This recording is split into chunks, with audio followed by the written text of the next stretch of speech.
Susie in Wisconsin joins us. Susie, how are you? Hey, Jim.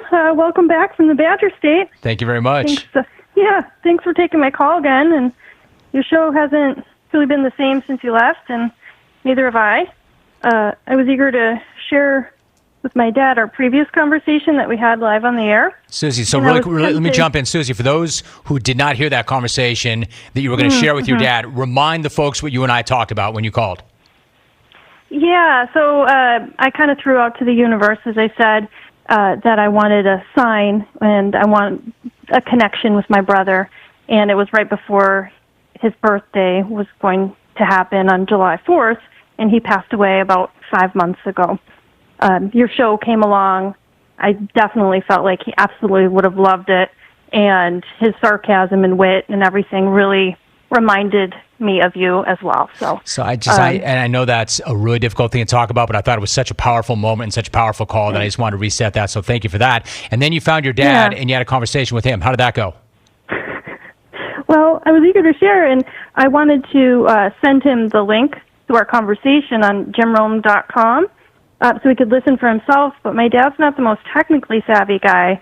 And when I say that, I mean he thinks that a text message and a facsimile are the same thing. So it could be worse. At least I'm not asking Rit from the back row to find the sound drop for a golden ticket. So I decided to pick up the phone Rit. and just tell him about it myself. And now, did he know? Every morning when I wake up, I prepare for the unexpected, but nothing could have prepared me for this. I asked him if he was familiar with your show, but when I mentioned your name, the first thing that came out of his mouth was, "Oh yeah, the rubba donga guy." Not exactly, but good grief.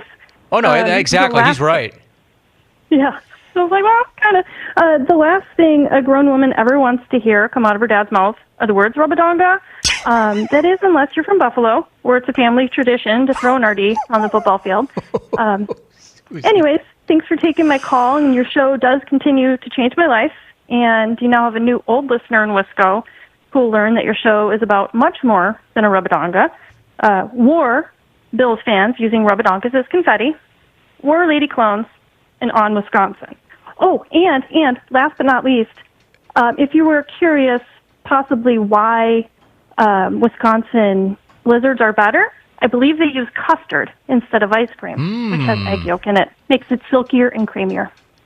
Susie Racker. Nice job, Susie. Thanks for making it better. On Wisconsin. All right. Maybe I don't know better.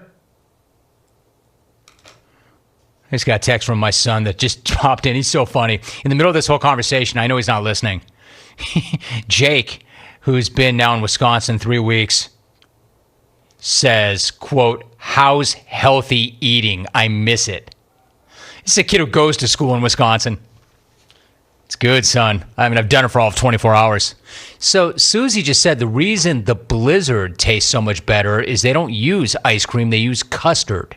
That makes it silkier and smoother.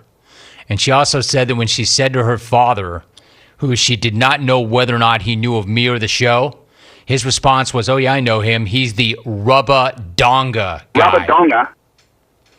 And Susie said, "Well, not really." And I had to correct her and say, "Well, actually, yes. I am the rubba donga guy." Rubba donga.